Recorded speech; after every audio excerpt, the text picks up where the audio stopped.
बिस्मिल्लाहिर्रहमानिर्रहीम। Dear students, अस्सलाम वालेकुम। आज हमारा टॉपिक है अलजबरा 3 का ये फर्स्ट लेक्चर है। वेक्टर स्पेस से हम स्टार्ट करते हैं। सबसे पहले हम देखेंगे definition of a vector space.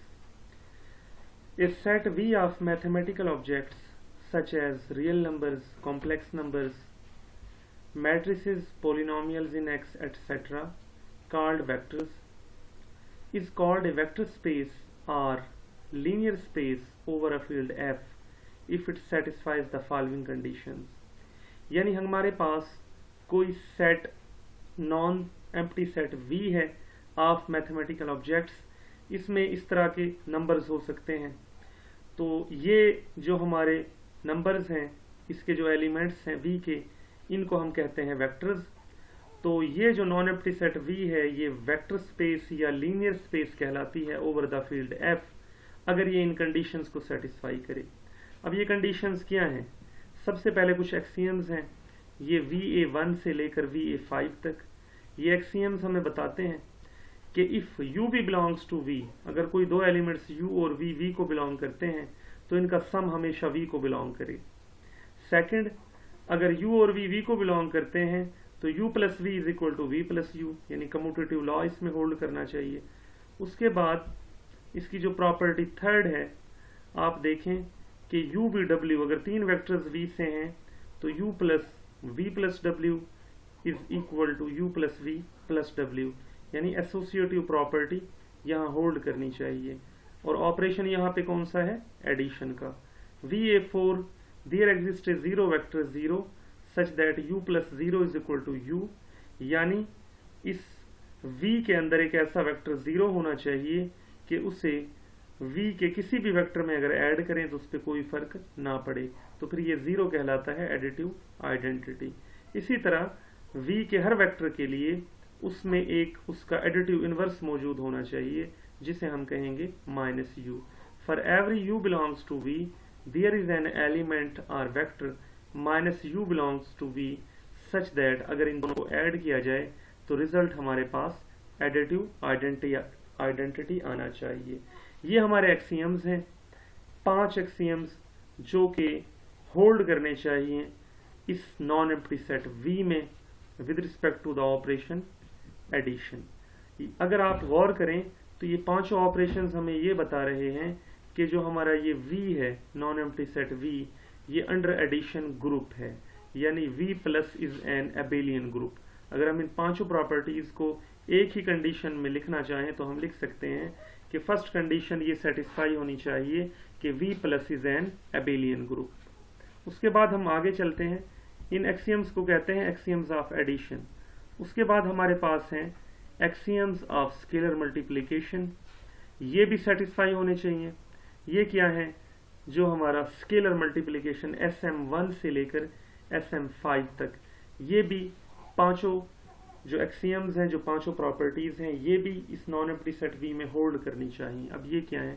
ये स्केलर मल्टीप्लिकेशन के ऑपरेशंस हैं कि if U belongs to V then KU belongs to V where K is a scalar. अब स्केलर जो है, ये एक फील्ड की बात हो रही है कि जब भी हम वेक्टर स्पेस की डेफिनेशन हम डिफाइन करेंगे तो उसके साथ एक फील्ड होना ज़रूरी है। कोई भी वेक्टर स्पेस उस वक्त तक डिफाइंड नहीं हो सकती जब तक कोई फील्ड ना होगी। तो हमारे पास वो ये कह रहा है कि अगर फील्ड F जो है, उससे अगर हम कोई स्केलर K लें और वेक्टर V से अगर हम कोई भी एलिमेंट U लें, जब KU को हम मल्टीप्लाई करें तो ये एलिमेंट कहाँ जाना चाहिए? V में। तो ये प्रॉपर्टी सेटिस्फाई होनी चाहिए। ये स्केलर मल्टीप्लिकेशन की प्रॉपर्टी है। सेकंड पे वो कहता है if U V belongs to V, अगर दो नंबर्स U और V वेक्टर्स V को बिलोंग करते हैं और K कोई भी स्केलर है जो कि फील्ड का मेंबर है, अगर K को U प्लस V से हम मल्टीप्लाई करेंगे तो ये हमेशा आना चाहिए KU plus KV। This shows that scalar multiplication is distributive over vector addition. उसके बाद ये एक्सियम नंबर 3 है कि अगर हम कोई से दो स्केलर्स फील्ड से ले लें K और L, और कोई भी एक वेक्टर हम V से उठा लें U, तो ये कंडीशन हमेशा सेटिस्फाई होनी चाहिए कि K plus L into U should be equal to KU plus LU।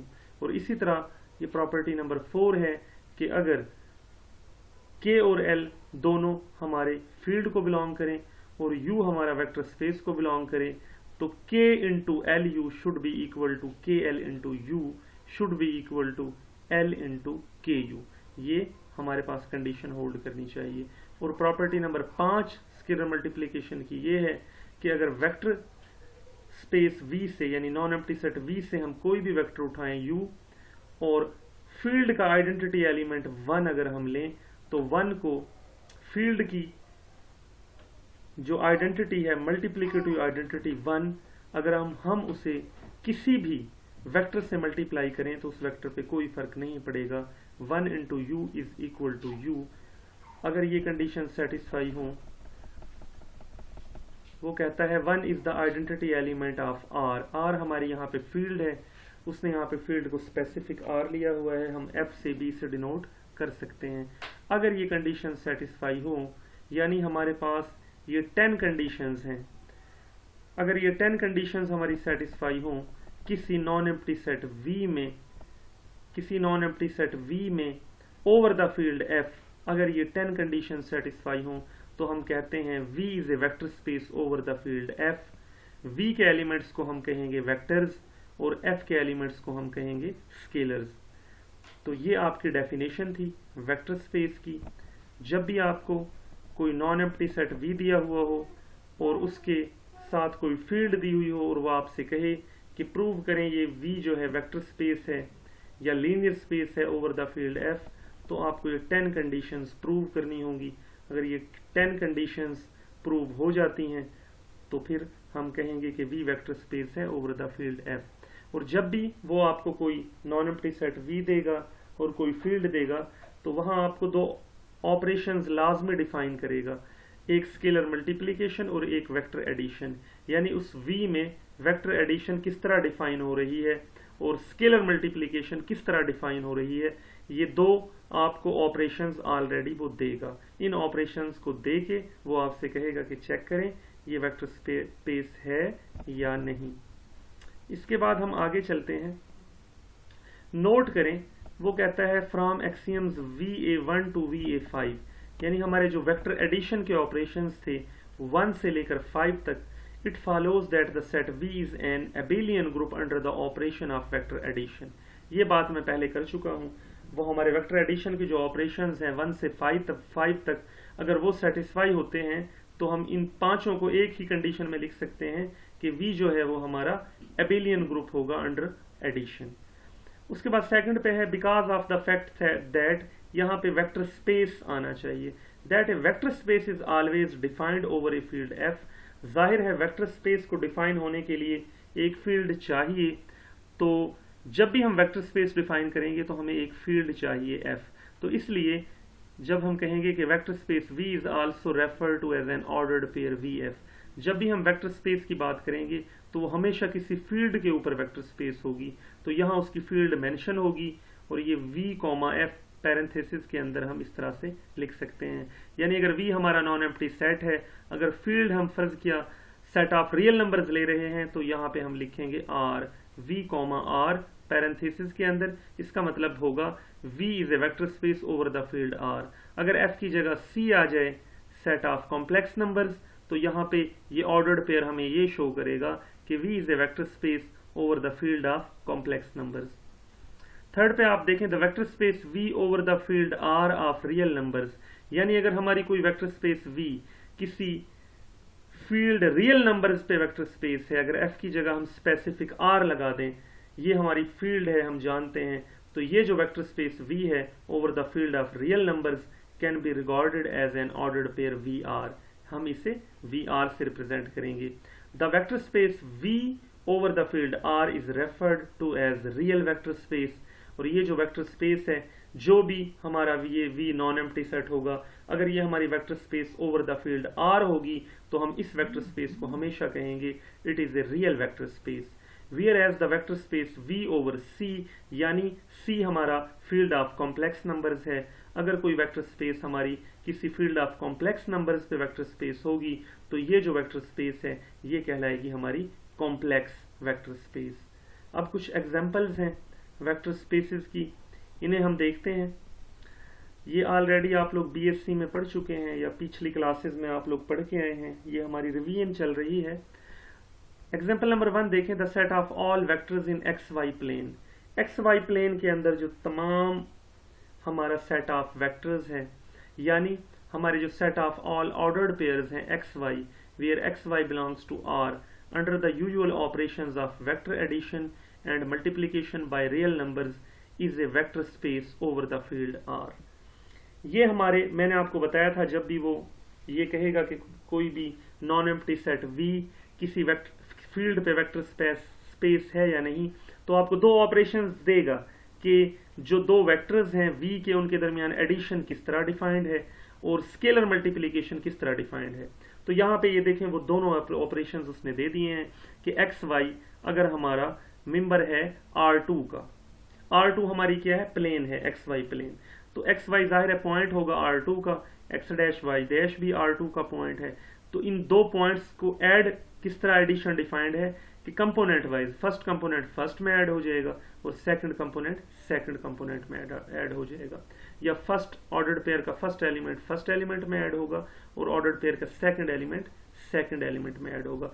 और स्केलर मल्टीप्लिकेशन इस तरह डिफाइन है, अगर किसी रियल नंबर k जो कि फील्ड को बिलोंग कर रहा है, जाहिर है फील्ड यहाँ पे हमारी R है, तो k को अगर हम मल्टीप्लाई करें एक्स वाई वेक्टर से, तो ये इस तरह मल्टीप्लाइड हो रहा है, इस तरह डिफाइंड है, k दोनों कंपोनेंट से मल्टीप्लाई हो जाएगा, k x k y। तो ये एक इजी एक्सरसाइज है, आप लोग इसे प्रूव कर सकते हैं कि ये हमारी हमेशा R2 जो है ये R पे क्या होगी, वेक्टर स्पेस होगी। बिल्कुल इसी तरह ये सेकंड एग्जांपल है, अगर हम R3 ले लें, R3 हमारी क्या है, the set of all order triplets, यानी एक्स वाई जी, एक्स वाई जी जो है ये ऑर्डर ट्रिपलेट किसको बिलोंग करेगा, R क्यूब को। R क्यूब हमारी क्या है, 3 डायमेंशनल स्पेस है, तो R क्यूब के अंदर R क्यूब हमारी वो ये कह रहा है over the field of real numbers हमारी क्या होगी, वेक्टर स्पेस होगी अंडर द ऑपरेशंस डिफाइंड। अब ये बिल्कुल उसी तरह के ऑपरेशंस हैं जो ऊपर डिफाइंड थे R2 में, वही सिर्फ बात ये है क्योंकि ये हमारा एक्स वाई जी R3 को बिलोंग करता है, 3 डायमेंशनल स्पेस की बात हो रही है, तो कंपोनेंट वाइज वेक्टर एडिशन में ये कंपोनेंट्स ऐड हो जाएंगे और स्केलर मल्टीप्लिकेशन में भी जो k स्केलर है हर कंपोनेंट से अलग-अलग मल्टीप्लाई हो जाएगा। ये भी आप खुद इसके एक्सियम्स हैं, 10 एक्सियम्स वेक्टर स्पेस के, इजीली आप प्रूव कर सकते हैं, आपने पिछली क्लासेस में इसे पढ़ा है। ये भी हमारी वेक्टर स्पेस होगी over the field of real numbers R, यानी R3 is also a vector space over the field of real numbers R। अब हम इसे जर्नलाइज कर रहे हैं, यानी अगर हमारे पास Rn हो, Rn mean Rn is the collection of n tuples, the set of all ordered n tuples of real numbers x1 x2 up to so on xn under the operations of vector addition and scalar multiplications defined by is a vector space over the field R। अब यही यहाँ पे वो कह रहा है, जो हमारी Rn है जिसमें n टुपल्स होंगे, Rn हमारी ओवर द फील्ड R एक वेक्टर स्पेस होगी। बिल्कुल इसी तरह ऑपरेशंस हैं, ये हमारा एक n टुपल है, Rn का वेक्टर है, ये भी Rn का वेक्टर है। वेक्टर एडिशन इसी तरह डिफाइन है, component wise vector addition defined हुई है, फर्स्ट कंपोनेंट फर्स्ट में ऐड होगा, सेकंड में up to so on, nth component nth में ऐड होगा। इसी तरह स्केलर मल्टीप्लिकेशन भी डिफाइंड है कि k जो है हर कंपोनेंट से मल्टीप्लाई हो जाएगा। तो इस वेक्टर एडिशन और स्केलर मल्टीप्लिकेशन जो डिफाइंड है, इसके अकॉर्डिंगली हमारी जो Rn है वो वेक्टर स्पेस होगी ओवर द फील्ड R, और इस Rn जो है n टुपल्स की जो वेक्टर स्पेस है ओवर द फील्ड R, इसका स्पेशल नेम है, उसे कहते हैं हम यूक्लिडियन स्पेस। ये इसे याद रखिएगा, ये वेक्टर स्पेस क्या कहलाती है, यूक्लिडियन स्पेस। उसके बाद एग्जांपल नंबर 4 आप देखें, the set of all polynomials in x of degree less than और इक्वल टू n, यानी हम कलेक्शन अगर लें तमाम पोलिनोमियल्स की, x में तमाम पोलिनोमियल्स जिनकी डिग्री क्या है, लेस देन और इक्वल टू n, तो ये जो कलेक्शन है पोलिनोमियल्स की, ये under the operations of vector addition and scalar multiplication defined below.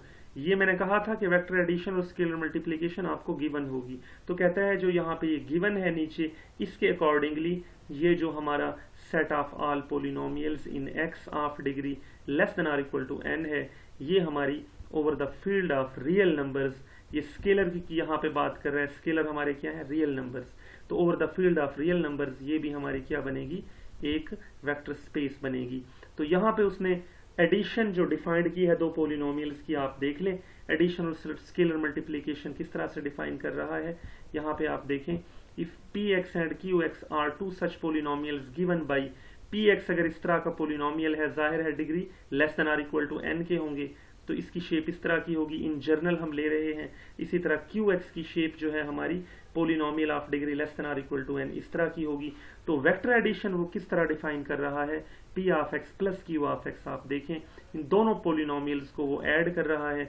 जब पोलिनोमियल्स को ऐड करेगा तो एडिशन में आपको पता है ये a naught plus b naught आ जाएगा, और यहाँ पे a1x है, यहाँ b1x है, यहाँ से x कॉमन आ जाएगा और a1 plus b1 up to सोन, यहाँ से इसी तरह सब में से कॉमन आता रहेगा जो हमारा वेरिएबल x की पावर्स हैं, और एंड में an प्लस bn आ जाएगा और x raise to power n common आ जाएगा। यानी ये हमारी एडिशन इस तरह से डिफाइंड है। और स्केलर मल्टीप्लिकेशन किस तरह से डिफाइंड है, ये आपको नीचे गिवन है कि k कोई स्केलर है, k हम यहाँ पे जो फील्ड ले रहे हैं वो फील्ड ऑफ रियल नंबर्स है, तो k हमारा एक स्केलर होगा। k पोलिनोमियल px से जब मल्टीप्लाई हो रहा है तो हमें क्या रिजल्ट मिल रहा है, आप यहाँ देख लें, k को जब इस पोलिनोमियल से हमने मल्टीप्लाई किया तो वो हमें ऑलरेडी दे रहा है कि k जो है वो हर एलिमेंट से मल्टीप्लाई हो जाएगा। तो इन दो ऑपरेशंस, ये वेक्टर एडिशन का ऑपरेशन है, ये स्केलर मल्टीप्लिकेशन का ऑपरेशन है।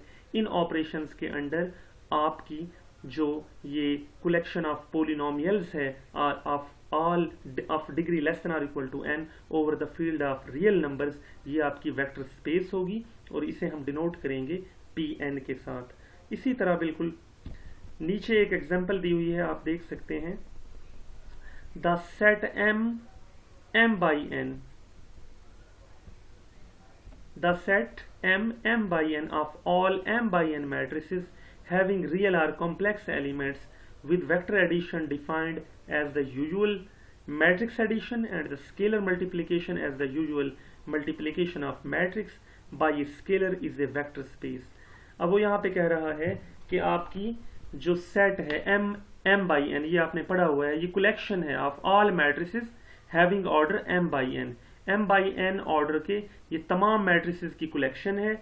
ये हमारी over the field of real numbers, अगर हम इसके मैट्रिक्स के एलिमेंट्स अगर रियल नंबर्स हैं तो अगर over the field of real numbers भी ये हमारा वेक्टर स्पेस बनती है, और over the field of complex numbers भी हमारी ये वेक्टर स्पेस बनती है। ये आप चेक कर सकते हैं। अब यहाँ पे जो ऑपरेशन वो दे रहा है वो क्या दे रहा है, वो कहता है जो वेक्टर एडिशन का ऑपरेशन है वो है usual matrix addition.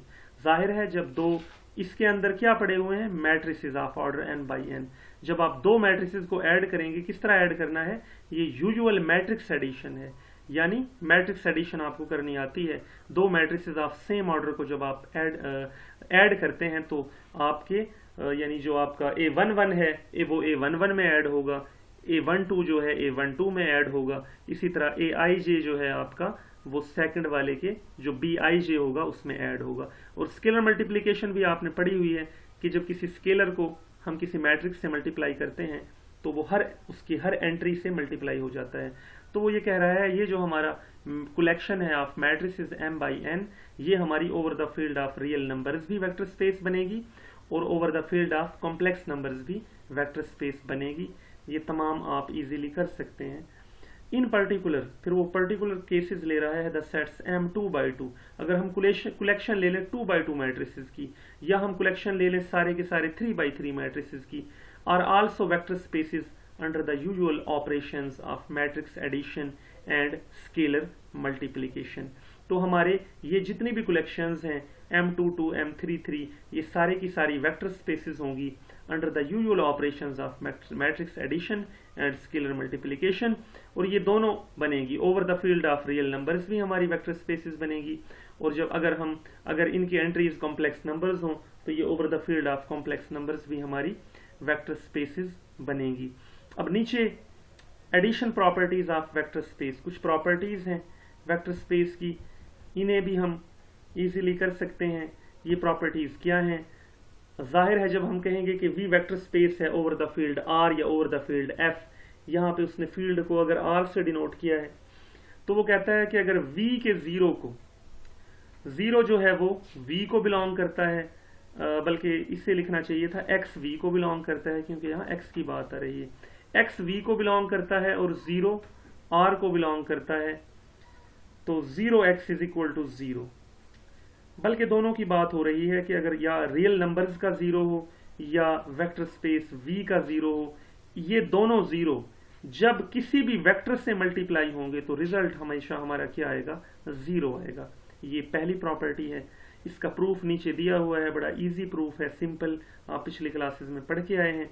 Second property है कि दो वेक्टर्स हैं x प्लस वाई, अगर उनका रिजल्ट जीरो के इक्वल है तो हम लिख सकते हैं y is equal to minus X, जहां यहाँ पे x और y दोनों किसको बिलोंग करते हैं, v को, यानी हमारे नॉन एम्प्टी सेट v को। इसी तरह अगर हम, वो कह रहा है कि minus one into X is equal to minus X, X belongs to v। वो कह रहा है जो हमारा माइनस वन है, एक्चुअली जो हमारा वन है ना वो फील्ड का मेंबर है यहाँ पे ना, क्योंकि वन हमारी आइडेंटिटी है फील्ड की। तो वो कहता है माइनस वन को जब x से मल्टीप्लाई करेंगे तो हमारा माइनस एक्स आएगा। ये बड़े इजी से प्रूफ्स हैं, ये मैं आपके लिए छोड़ रहा हूँ, ये आप लोगों ने करने हैं। देखें प्रूफ वन जो है ये सॉल्व है, किस तरह उसे लेके चला।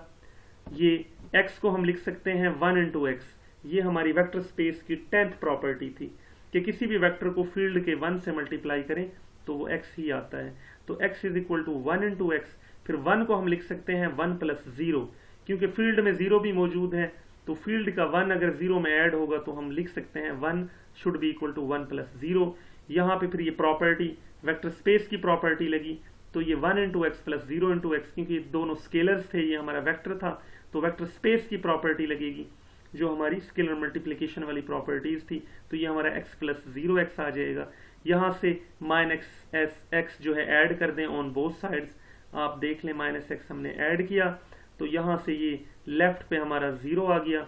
हमें पता है हमारी जो v है वेक्टर स्पेस है, सॉरी वो हमारा अंडर एडिशन वेक्टर स्पेस भी है, अंडर एडिशन ग्रुप है, तो x का एडिटिव माइनस एक्स वो जीरो आंसर आ जाएगा। और राइट पे हमारा एसोसिएटिव लॉ उसने लगा दिया है अंडर एडिशन, और ये हमारा राइट पे ये जीरो आ गया और ये जीरो प्लस एक्स, तो ये हमारा जीरो एक्स प्रूव हो गया, zero is equal to zero X. ये हमारी पहला जो प्रॉपर्टी है वो प्रूव हो गई है। बिल्कुल इसी तरह से हमारी यहाँ पे ये सेकंड प्रॉपर्टी है, ये मैं आपके लिए छोड़ रहा हूँ, it is an easy exercise, आप कर सकते हैं कि x प्लस वाई अगर जीरो है, ये सारा यहाँ पे ब्रीफ है, y माइनस एक्स के इक्वल आ जाता है। इसी तरह हमारी थर्ड प्रॉपर्टी है कि हमारा यहाँ से लेके चलेंगे फर्स्ट प्रॉपर्टी की हेल्प से कि जीरो चूंकि जीरो एक्स के इक्वल आता है, तो यहीं से हमने प्रूव कर दिया।